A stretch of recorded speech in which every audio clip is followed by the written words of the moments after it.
We are about to enter a golden age of analog. One of the ironic consequences of this increasingly digital and AI world in which we will live is that it will lead to a resurgence of analog things in our lives. We are going to use digital to become more analog. In fact, the way that I like to put it is to say the future of digital is analog. Welcome to the Curiosity Current, the podcast where we dive deep into what's shaping today's trends and tomorrow's consumers. I'm your host, Stephanie, and I'm so glad you're joining me. Each episode, we tap into the minds of researchers, innovators, and insights professionals to explore how curiosity drives discovery and how discovery drives better decisions in an ever-changing market landscape. Whether you're a data enthusiast, a strategy pro, or like me, just endlessly fascinated by human behavior, this is the place for you. So get ready to challenge your assumptions, spark some fresh thinking, and have some fun along the way. Let's see where curiosity takes us next with this brand new episode. Welcome back to the Curiosity Current. Today, I'm joined on the hosting side by Andrew Kawalek, Senior Director of Global Sales at AYTM and one of my favorite people to work with. Andrew, thank you so much for joining. Of course, I'm excited to be here. Same. And you actually know our guest, who I'm so excited to introduce today. Today, Andrew and I are joined by Jay Walker-Smith, Knowledge Lead for Strategy and Consulting at Kantar. Walker has spent decades helping brands anticipate change, from generational trends to AI-powered insights. He's written 4 books, contributed columns for marketing news and media posts, and served on boards, including the Hussman School of Media and Journalism at UNC.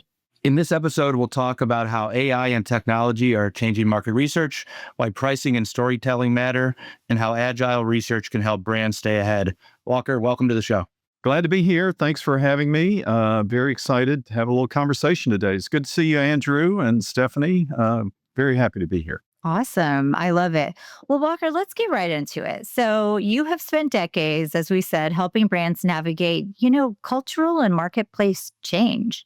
And I'm curious, just to kick us off, how has your approach to understanding consumers changed in the context of all these shifts that we've seen in technology, in media, with the rise of AI, et cetera?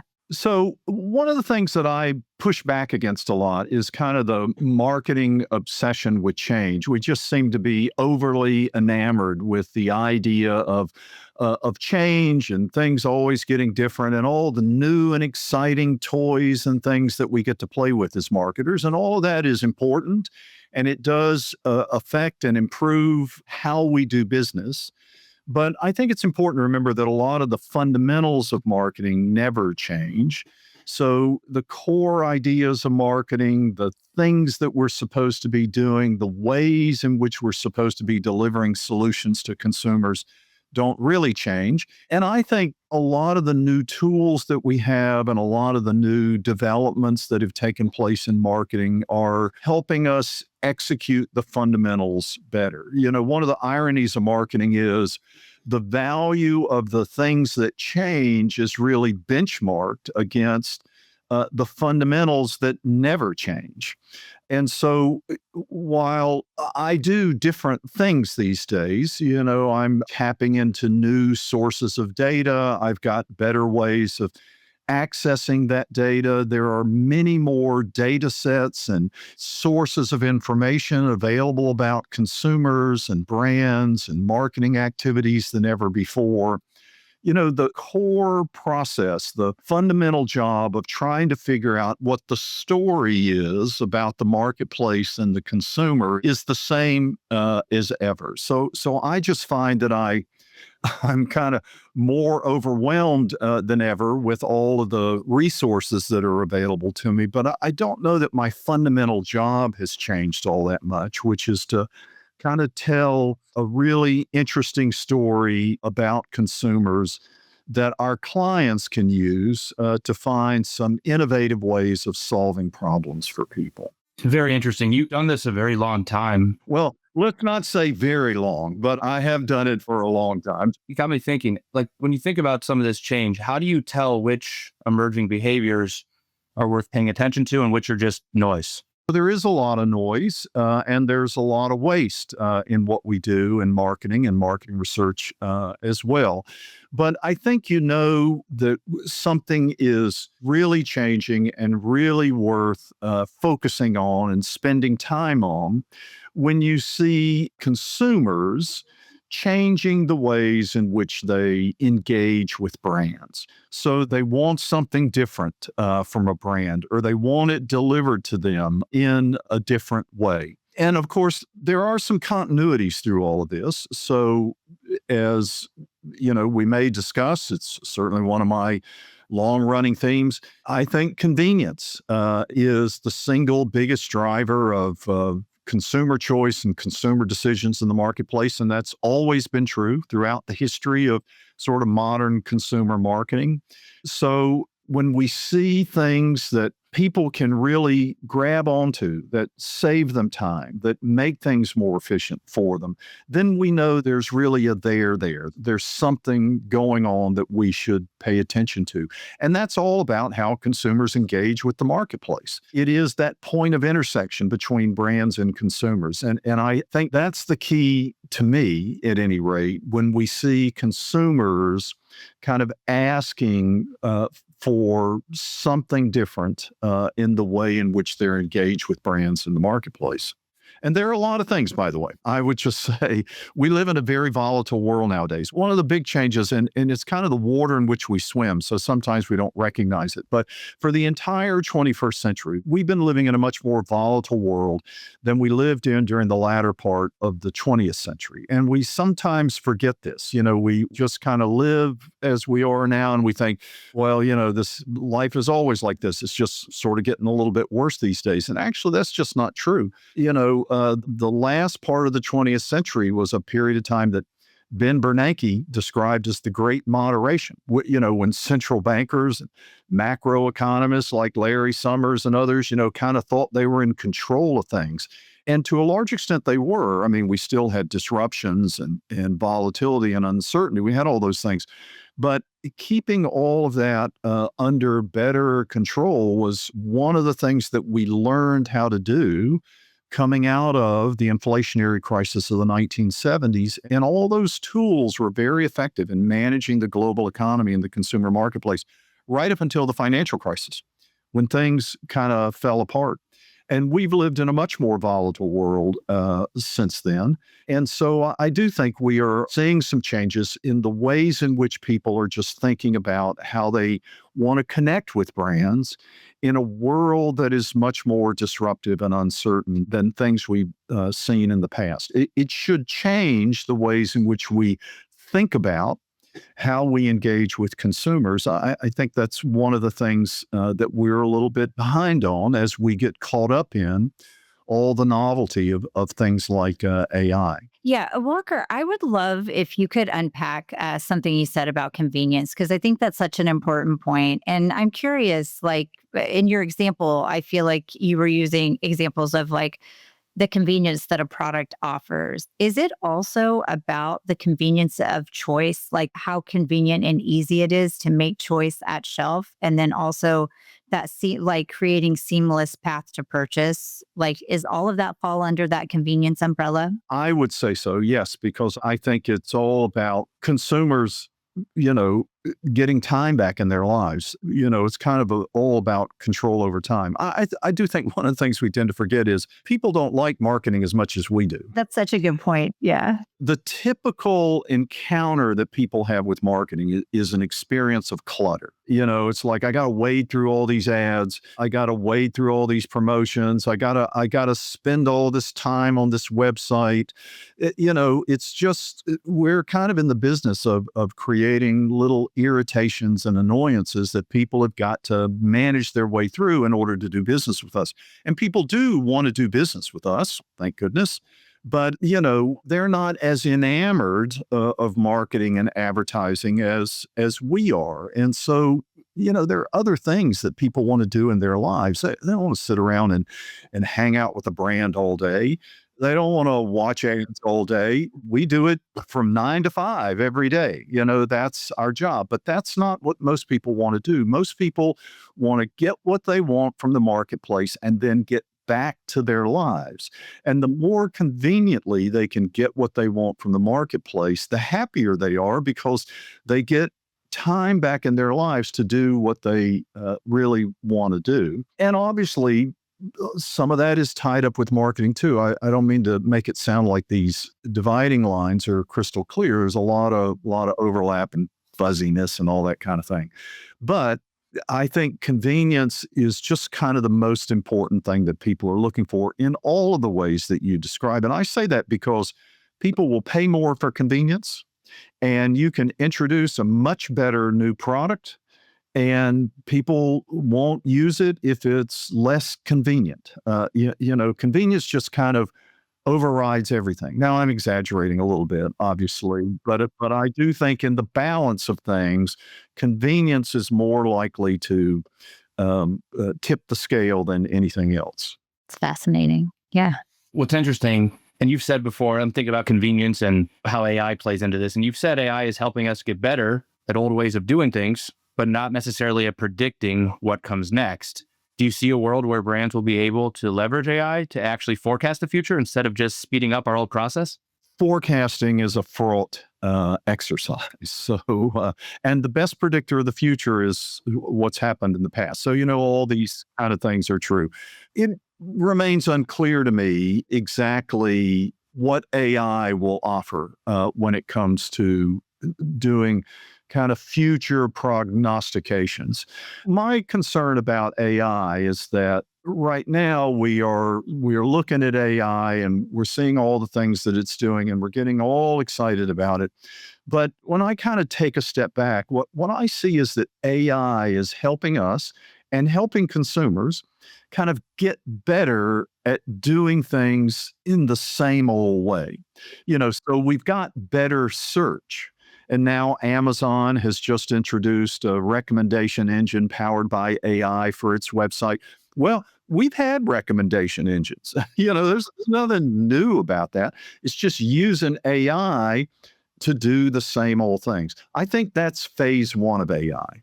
I think phase two is when we're going to say to AI, I want to have a dinner party. Can you just kind of get everything for me? So AI will kind of take over the job. It will truly be our agent. And then just over the horizon, can't quite see it yet, but it's coming, is when AI, when our AI overlords are going to say, hey, you haven't had a dinner party in 4 or 5 months and you need to entertain these people. So I'm going to set it up for you. And you go, okay, yes, ma'am. Yes, sir. That's what I'm doing. So, I think we're in the first phase right now. So I do think AI is helping us and helping consumers get better at doing the things we've always done. It has yet to change us and change our habits into doing things in different ways. The shopper journey still looks like the shopper journey, just AI search or AI recommendations. Now we are going to have to think about what happens when AI changes that shopper journey, and we're not quite there yet. That makes a lot of sense. So, Walker, to switch gears a little bit, in a recent media post column, you said that price is often the most overlooked P. Can you talk a little bit about what brands get wrong, how they can think more strategically about pricing, and what role research plays in getting pricing right? Well, I think a price tells a story. It's not just the currency of transaction. We tend to think about price as being what gets exchanged when we complete a transaction with consumers. And we try to use price as a way of commanding a premium or promoting some kind of a sale. And when we command a premium, we do begin to think about price a little bit more strategically, because that's the point at which we realize that price actually tells a story about our brand. It helps us tell the value add story about our brand. It's not the only element of it, but if you're trying to sell a luxury product or a premium product or something with a lot more value add and you're not charging a higher price, then you got kind of a different message going on. People are either going to think great value or they're going to think, I'm not quite sure I believe this is premium because the price doesn't match it. When we don't think about it strategically is kind of when we reduce price. We kind of forget that cutting price also tells a story about our brand. And sometimes we kind of never recover from the fact that we have cheapened our brand story when we cut our prices in the exigencies of the moment. So I think strategically using price means understanding very clearly that price is a part of the way in which we tell stories about the brand. And so from a research standpoint, it means including that in the ways in which we test and evaluate and make some decisions about the ultimate positioning that we want to live with for our brand. Price plays into that, not just, other things that we include in the message. Yeah, that's such an interesting point. Do you find that you are having to, that's a conversation that comes up a lot with brands, that like price is telling a story, even more than it's about your bottom line. It is also telling a story about your brand. Yes. We do have a lot of conversations with clients about that. Now, at Kantar, we talk about that a little bit differently. We talk about pricing power and how most brands are kind of under leveraging their pricing power, or some brands are charging more than they really have permission or pricing power to do. So that's kind of a spreadsheet calculation that we do with clients. But it is strategic in the sense that pricing power is kind of just another term. It's a Kantar term for talking about the role that price plays in telling the story of your brand. And when you put price in that kind of a frame, then you really are thinking about price more strategically. You've talked a lot about the importance of storytelling, and we talk about that a lot on this podcast. It's a big topic. One of the things that I do get curious about, and that I wrestle with personally, is that if and as research is becoming faster, more automated, how do we make sure and preserve the stories that we tell, ensuring that they maintain the depth and stay meaningful and persuasive, which at the end of the day is the reason that we engage in that storytelling? So there was a column that was written by somebody who runs one of these firms that helps corporate leaders tell stories, tell stories to investors and tell stories to employees and, that sort of thing. So there are consultants out there who specialize in working with senior company leaders. And this column was making a point about AI. And the point in this column was that AI is actually now getting very good at coaching people on how to deliver presentations better.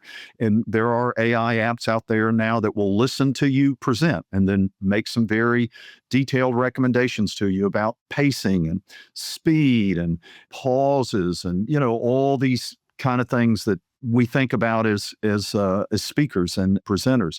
But the article said the one thing AI cannot do is actually come into a meeting or a venue or a setting and quote unquote take possession of the room. That's what human beings do. And that's what the best speakers do. The best speakers kind of own the room. When I coach people on how to present, that's one of the things I emphasize. The audience has kind of given you permission to take possession of the room. They've said, the stage is yours. Take possession of the room, get me involved in your story. And if you don't accept that and then do that, then you're kind of missing out on your opportunity. And so I think that is one of the things that, humans, us researchers, us marketers will always have to do. And I think the same thing is true for our advertising. Notwithstanding sort of the clutter experience, we do invite advertising into our lives and into our homes. So we kind of give it permission. And I think that AI is also very good at summarizing and sorting, making some recommendations. But I think the best stories, the best presentations are always about kind of one thing. This is a mantra of mine, one thing. Every presentation should be about one thing. You tell a story about one thing. Every slide should make one point, not many points, one thing in each slide. So it's kind of, get it down to the essence, distill what the core idea is. I don't know if AI will ever get there. I personally think that AI will be really good, but the ability to stare at everything that AI offers to you and then figure that out will remain a little bit of that spark of genius, that spark of human creativity that we still bring to the party. And so, one thing in possession of the room, I think those are the human qualities that can be improved with the help of AI, but that is still what we will have to do, AI notwithstanding. That's very interesting. One thing and trying to, especially in today's world when everything's so chaotic, if you think about that and how markets move fast, how can companies make research more agile without losing depth or reliability? I think AI is really good at performing structured tasks. Now, AI will get better and it'll do other things than what we're seeing it do right now. I think it's great at kind of doing all these task-oriented things.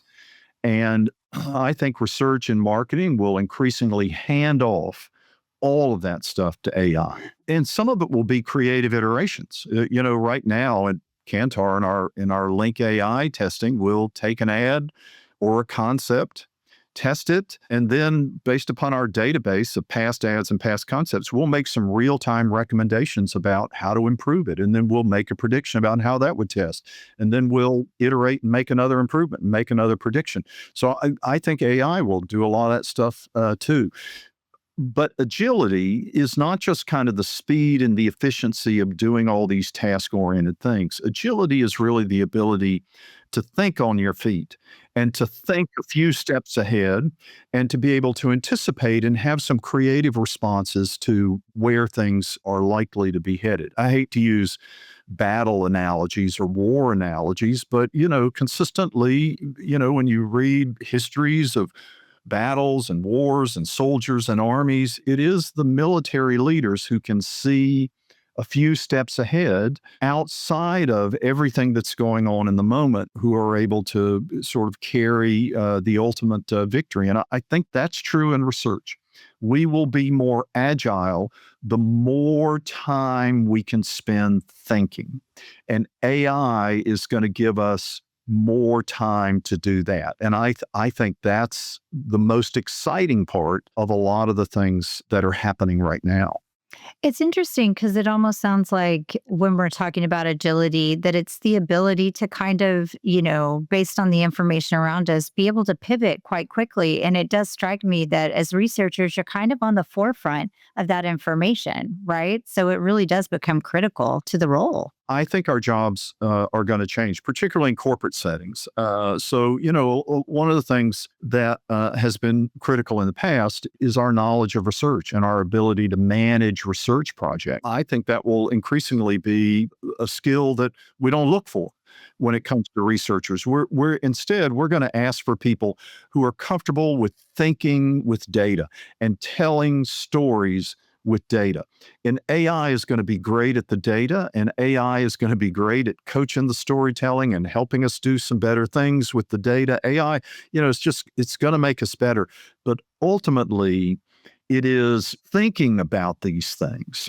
In all of the full richness of that idea, thinking about these things is going to be what we bring to the party. And we don't get enough time to do that right now as researchers. There are some people in some organizations whose job is to do nothing but sit around and think about stuff. I get Kantar, but I have one of those jobs. But we're all going to have a job like that in the future. All of us. And that's going to be the skill that we hire for. It's people who can really process things and think more deeply about them. And I think AI will give us the time and give us better resources to make us into better thinkers. And I don't think we're going to hire researchers in the future for their ability to do research. If we need somebody who's really good at analytics or who's really good at writing code for LLMs or whatever it is, they're going to work at outside firms, and we'll hire those outside firms as we need them, but we're not going to staff them within our corporate or agency organizations. Yeah, I've heard the notion of like a data steward type of role, which is really that human in the loop, staying in the loop on all that executional work and making sure that like it's, everything is on the up and up. And then, like you said, the storytellers. And that's who it will be, the data stewards and the storytellers. Yeah, data integrity, I think will be one of the skills. We're pretty good at data integrity right now, although one of the big problems in our industry are bots and fake interviews and all those kinds of things. But we've gotten better at that, so we're pretty good at being data stewards. I don't think the data steward or the AI steward in the future will ever go away, but I do think our jobs will look different and look a lot more like, kind of that Rodin sculpture of the thinker. That'll be us.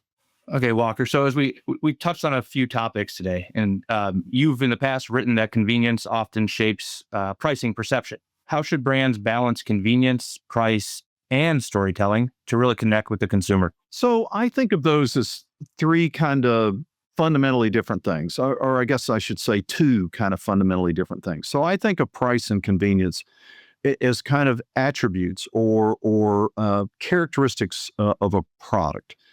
They're features of a product. And storytelling is about an emotional connection. And price and convenience feed into the storytelling. So the storytelling says something strategic about price, or it says something strategic about convenience, or it translates convenience and price into an emotional connection with consumers. So that's what storytelling is really all about. There's an recent article in Scientific American about the kinds of stories that people are best able to retain in their memories. So stories that are all about, kind of perceptual things, like all the stimuli, all the details of the story, the things that happen, those don't really stick with us. But the stories that are a little more conceptual tend to stick in our memories longer. Stories where we kind of get the gist of it without necessarily all the details. So the details are engaging in the moment. But what sticks with us is kind of the conceptual idea that we take away from a story. And if a story doesn't have that, then we're likely just to forget it down the line. It was kind of like, well, that was an interesting mystery novel. It's kind of like that's sort of entertaining on the plane, and then I forget about it. But the stories, the books, the things that I remember are things that kind of have some message to them that really strongly resonates. And when it comes to marketing, the thing that we want to resonate is this emotional connection that gets people to really be committed to our brands. Absolutely. It almost reminds me of how, narratives like even like a fable, right? Like there's always a moral of the story and it's quite succinct. And we don't always remember that story, but we all know the moral of every fable that we know. Super interesting. Well, Walker, we want to take you through just very quickly a new segment we have called Current 101, where Andrew and I are just going to ask you a couple of interrelated questions. So the first one is, when people look back 5 years from now at this moment in the consumer insights industry, what do you think that they will say that we got right? Or if you would like to take a contrarian view, what do you think they'll say we got wrong?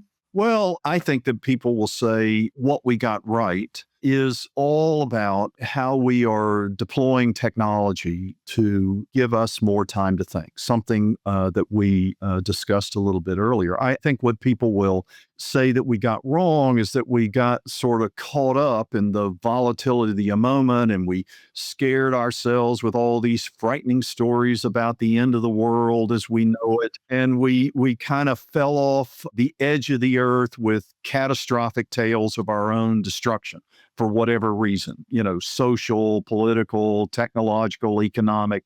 There's a lot of catastrophism in the ways in which we talk about our lives these days.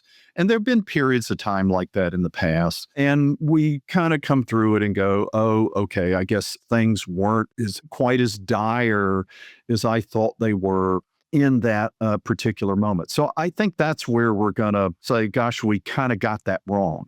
But I think what we are getting right is understanding more what it is that we really want to do. You know, we don't really want to spend all our time posting tables. You know, we don't really want to spend all our time checking questionnaires. What I was about to say, QA, you don't want to do that all day, every day. Yeah. We don't really want a job working in a call center, you know, answering questions from disgruntled customers. You know, there are ways in which we can use technology, use some of these advances to kind of take over some of these kind of mundane things that we're doing to give us an opportunity to spend our time doing more engaging things. And that's an important moment in human history because most of human history has been, you know, stuck in the furrows, you know, plowing the fields and hoping that the rains come and that we've got, you know, at least 1,200 calories a day to survive. You know, I mean, that's like tens of thousands of years of human history. We're kind of on a moment right now where in life, much less in market research, we can make a transition. And I think we'll look back and go, you know, it happened and we kind of got that right and we've wound up in a better place. And similarly, we'll flip this. You know, Walker, you and I have had a lot of really good discussions over the last decade, a little bit more than a decade now. And one thing I've always valued is your ability to think ahead a little bit. And we've talked about different things, whether it's work related or personal or whatever it might be. So I'm curious now, looking ahead 5 years, what trends or technology do you think will change the way brands generate and use insights? And then really, most importantly, how should researchers prepare for that? Let me answer that question in a slightly different way, as opposed to sort of predicting the future of marketing, the future of research per se. I think, oddly enough, we are about to kind of enter a golden age of analog. So I think one of the odd kind of, or ironic, I guess is a better word, consequences of this increasingly digital and AI world in which we will live is that it will lead to a resurgence of analog things in our lives. We are going to use digital to become more analog. In fact, the way that I like to put it is to say the future of digital is analog. So, you know, we're not headed into the future so that we can live 100% digital lives. Remember, before the pandemic, remember how we kept talking about how digital was going to take over our lives. You know, it was going to put brick and mortar out of business. It was going to drive our car. You know, there are all these things. Digital's going to run our lives. We're going to be 100% digital. We didn't quite know what that was going to be, but we felt like digital was coming to take over the world. And then we had the pandemic and we all got locked down in quarantines. And so what happened? Well, we actually experienced what a 100% digital life was like. And did we like it? No, we hated it. We couldn't wait for it to be over. And we rushed back into the marketplace. And the things that really boomed in those couple of years of excess spending that we had, revenge spending, whatever it was, right after the pandemic, were services, travel, and analog engagement. And it's kind of like we want to use digital for analog engagement. So when we think about the future of brands and the future of marketing and the future of research, I think it is all going to be about a world in which people are getting back to the things that really matter to them. And it's not time on the computer. It is time and analog engagement. And by the way, before the pandemic, I used to deliver a presentation I called Human Scale. And I used to say to my audiences of marketers, you know, look up from your digital screens. There's an analog world booming all around you. You know, record number of farmers markets, cafe culture, coffee shop culture, music festival culture, and then all these little signals, you know, vinyl LPs and wooden toys and urban greenways. And, you know, that's what people want to do. And I think digital is going to unlock more opportunities to do that. So I do very strongly feel like the future of digital is analog. And I think brands have to understand that in the ways they engage with us. That's so fascinating. And I'm hoping that you'll start producing the t-shirts soon so we can buy them. That's a good idea. I like that. Earlier, Walker, you shared, and I'm surprised I have never heard your mantra until today of one thing So, which I'm going to use that regularly. And I think that's very important. Thinking about that, I'm going to put you to the test with your own mantra. So in our ever-changing world full of unknowns, what is the one truth that brands can't afford to forget? So Ted Levitt said it best way back in ancient history. He was a marketing guru at Harvard, wrote a number of kind of fundamental books that every marketer should read. Probably the most famous essay he ever wrote was called The Marketing Imagination. That was also the title of a book he published later in his career that was a collection of some essays about marketing. But Ted Levitt said that people don't want quarter-inch holes. They want quarter-inch drill bits. So we've all heard that. And by the way, Ted Levitt will tell you in an earlier book he wrote, he didn't invent that idea, although he gets the phrase, he gets credited with it, came from somebody else. But the idea is that people want solutions to their problems, not products to buy. That's the fundamental truth of business. It's the fundamental truth of marketing. It defines exactly what research is supposed to do. We're supposed to identify the problems people have and then test the solutions that we develop to try and solve those problems. That's our job. Find the problems and then make sure the solutions are good solutions. So I think that's the fundamental truth. People want solutions to their problems, not products to buy. And that is Ted Levitt, and it's one of these fundamentals that is unchanging in the midst of all this volatility and change around us. That's my one thing. I love it. Walker, that is the end of our journey here today. This has been absolutely illuminating, which I think we both knew that it was going to be. So thanks so much for taking us through just kind of, the years of, just intelligence and knowledge and wisdom that you've built around these areas. It's so fun to get to hear from you. Thank you, Walker. Long years, but not very long years. So thank you very much. Glad to be here. Thanks for having me. It's great talking with y'all. The Curiosity Current is brought to you by AYTM. To find out how AYTM helps brands connect with consumers and bring insights to life, visit AYTM.com. And to make sure you never miss an episode, subscribe to The Curiosity Current on Apple, Spotify, YouTube, or wherever you get your podcasts. Thanks for joining us, and we'll see you next time.